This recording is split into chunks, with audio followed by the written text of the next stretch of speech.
Hello, I'm David Hughes. Welcome to Your Perfect Body, the podcast of the Esoteric Teaching Community. This is in response to a question sent in to our question address, yourperfectbody@esotericteaching.org, from PK up in New Jersey. And PK says, I've been a devotee for over 20 years. Why is it, after all this time of chanting and devotional service, I do not feel like I have made any real advancement? I would appreciate your comments. Well, PK, first of all, don't be too hard on yourself. Everybody feels this way, at least some of the time. Actually, it's a nice, humble Vaishnava sentiment to feel that, I've been chanting this holy name, but I don't have any advancement.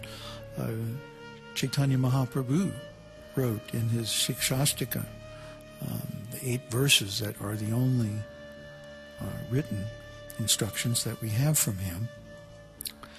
He says, although you have made yourself, he's talking to Krishna, although you have made yourself easily available through your holy names, I am so unfortunate that I am not attracted to them. So, yeah, we all feel like that once in a while. Spiritual life is a lifetime commitment, a lifetime process. Several lifetimes process. You can't do it all in one lifetime unless you are very close to the end and you get some serious mercy. So be patient. Don't give up. That's the important thing. But when we feel like this, it could be that there's something to it. It could be that there is a problem, or there is something wrong. And certainly we should examine ourselves regularly to assure ourselves that when we feel like we're not making any advancement, that it really is due to humility. If we try to compare ourselves with others, that's one thing that can lead to self-doubt and feeling that, I'm no good, or I haven't made any advancement. And there's all kinds of pieces to that complex emotion. First of all, there are 10 offenses to the holy name. There are offenses to Krishna, to the deity, to devotees, to the guru, the demigods,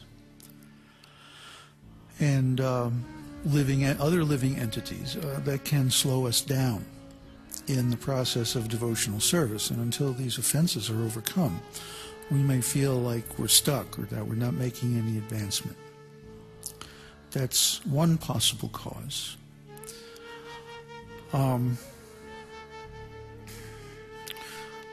Are you chanting the holy name regularly, daily, whenever you can? Are you chanting japa on beads? Is it a consistent practice, daily practice? Are you chanting those at least the same number of rounds every day, or are you going up and down?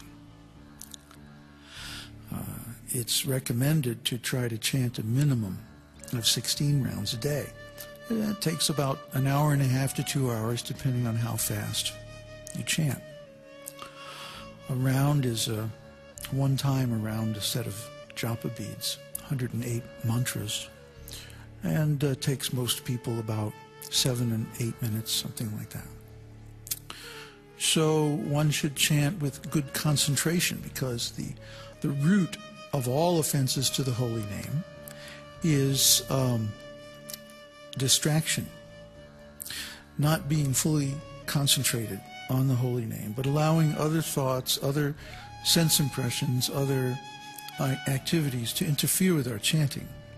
And that is always a prelude to other offenses. So if we can correct that one offense, then everything will adjust itself. The holy name will manifest to us. So how do we chant the holy name offenselessly? Well, in the Harinam Chintamani, written by Bhaktivinoda Thakur, I was fortunate enough to be able to edit that, a translation of that by Sarvabhavana Prabhu while I was in India. He says that the best way to attain offenseless chanting, in fact the only way, really, practical way for most of us, is to chant constantly. And Lord Chaitanya also says that in his Shikshashtaka, Kirtaniya Sada Hari. In fact, it's the concluding words. Kirtaniya Sada Hari. Always chant the holy name of Hari, the Lord. So that is one area that you should take a good look at. Are you chanting regularly? What's the quality? What's the concentration? What's the amount?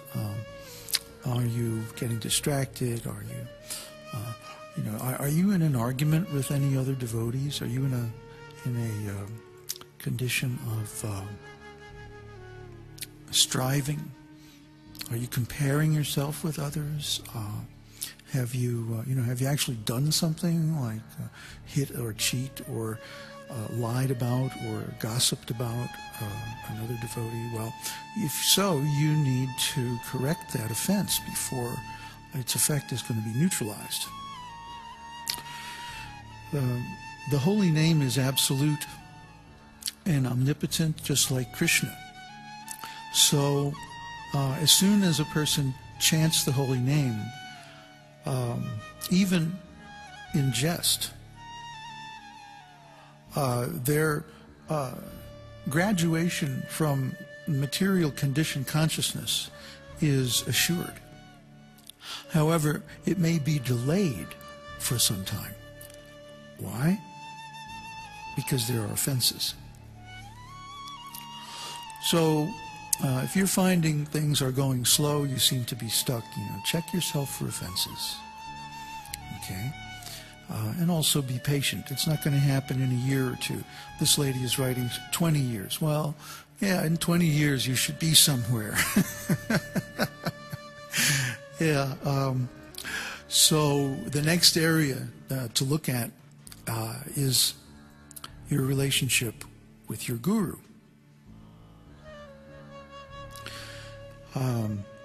If you came, I'm speaking now to PK, if you came to Krishna consciousness 20 years ago, let's say between 20 or 30 years ago, you would have came to ISKCON. You say you're in New Jersey, so you're an American probably. Although, I don't know, I think half of New Jersey is Indian now, isn't it? Something like that. Anyway, seriously, if you came to Krishna consciousness 20 or 30 years ago, you would have come to ISKCON during the zonal Acharya period, when everything was pretty much topsy-turvy and very turbulent and risky for spiritual life. There were a lot of offenses, there were a lot of bad decisions and wrong actions on the part of the management. And chief among those was the process or practice of electing spiritual masters by committee. And if we read Srila Prabhupada's books, especially Chaitanya Charitamrita in the Madhya Lila, Srila Prabhupada speaks out very strongly against this practice. And he says, he's talking about when Rupa and Sanatan Goswamis received the mercy of Lord Chaitanya, that he delivered them from their material status of life and gave them shelter as sannyasis, Babajis, under his lotus feet. And they were immediately relieved from all sinful reactions, and they went on to become the ontological and theological